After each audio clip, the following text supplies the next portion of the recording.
You just witnessed Caitlin Clark pull off the kind of performance that only true superstars can deliver. Indiana was down 8 with under a minute left. The offense looked completely dead. The energy inside the arena had vanished, and the coaching staff had no answers for most of the night.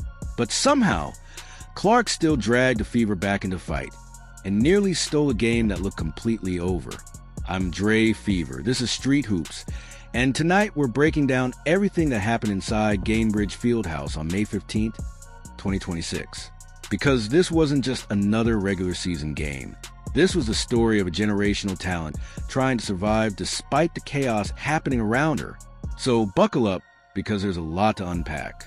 The Indiana Fever fell to the Washington Mystics 104-102 in overtime, despite Clark exploding for 32 points and knocking down 7 threes. She drilled a massive clutch 3 late in regulation to force overtime, but Washington managed to close the door in the extra period.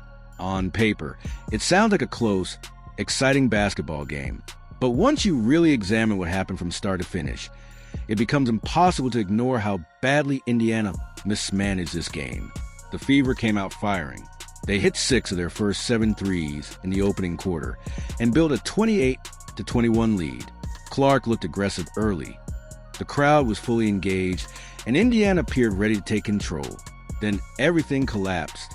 Washington closed the first quarter on a run and absolutely dominated the second quarter, outscoring Indiana 20-9 before halftime. Read that again. 20-9. A team that looked unstoppable suddenly couldn't score at all. And the biggest reason was standing on the sideline. Stephanie White made rotation decisions that left fans, analysts, and basketball observers stunned. Multiple critics pointed out how separating Clark and Aliyah Boston completely destroyed the rhythm of Indiana's offense. And it got worse. Clark sat for long stretches while the offense went ice cold. The Fever continued running stagnant possessions while their best offensive weapon watched from a bench. That's not just fans being emotional online. Basketball analysts across the league noticed the exact same thing. The timing made it even harder to defend. Indiana scored just 9 points in the second quarter, their worst offensive quarter in over a year. Meanwhile, Clark had already shown she was capable of taking over the game. Instead of leaning into that momentum, Indiana completely drifted away from it. That's where frustration really started building. But here's what separates Caitlin Clark from almost everybody else in basketball. Through 3 quarters, she was only 2 for 15 from the field. Most players mentally fold after a shooting night like that. Most stars start forcing bad shots or disappear entirely. Clark did the opposite.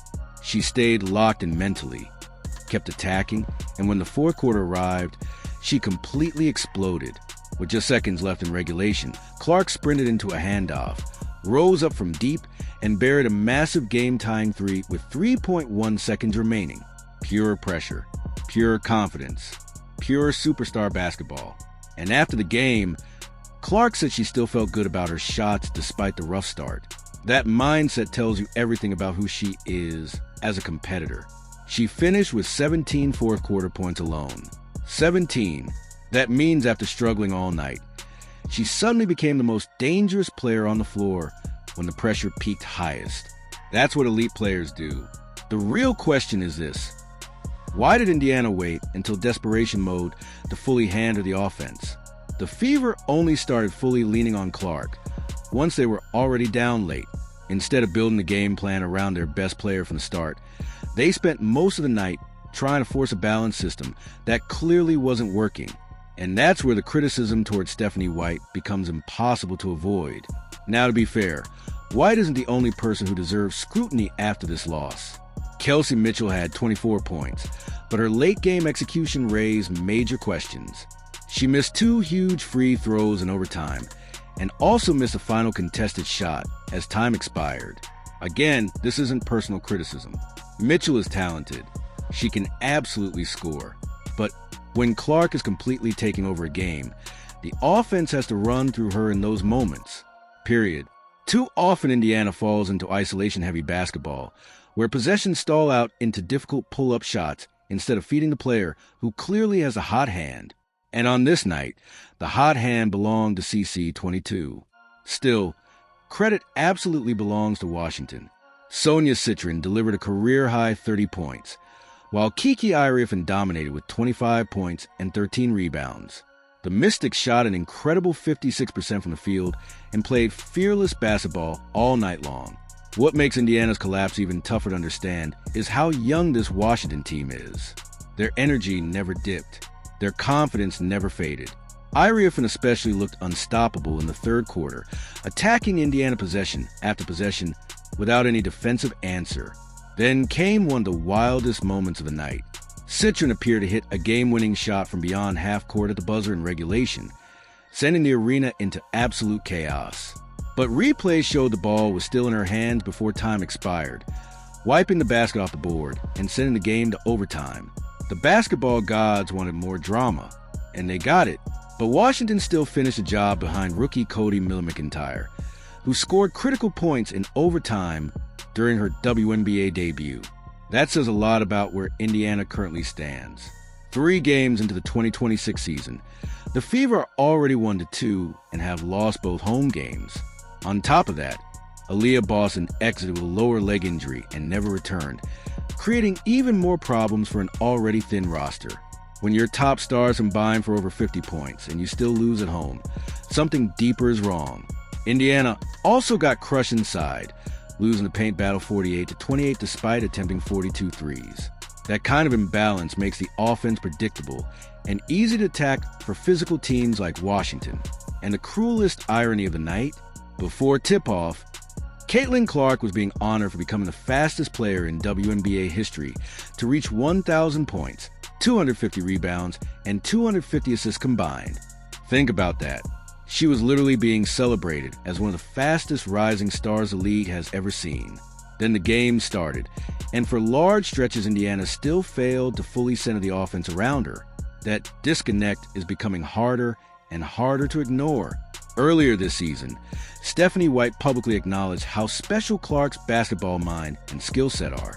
But recognizing greatness and fully building around greatness are 2 different things. Right now, Indiana still hasn't fully committed to that reality. So where does this leave the Fever? The issues are obvious. The offense too often breaks into stagnant isolation sets. The chemistry still feels inconsistent despite most of this roster already playing together last season. And the late-game decision-making continues to create questions.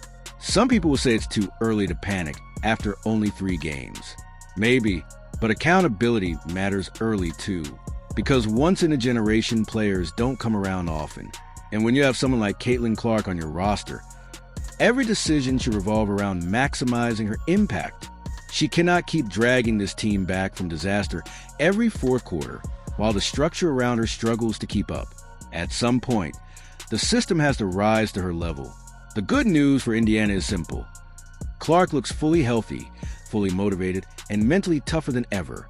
Even after one of the roughest shooting starts imaginable, she stayed locked in and nearly turned the entire game around by herself. That's why arenas sell out when she plays. That's why the league continues growing around her. And that's why this story isn't going away anytime soon. This is Street Hoops. I'm Dre Fever. If this breakdown hit different for you, smash that like button right now and drop your thoughts below. Is Stephanie White the biggest problem? Is it the offensive system? Or does this team simply need more time to figure things out? I want every take in the comments. And if you haven't subscribed to Street Hoops yet, what are you waiting for? Hit subscribe, ring the bell, and stay locked in because the Indiana Fever are becoming must-watch basketball every single night.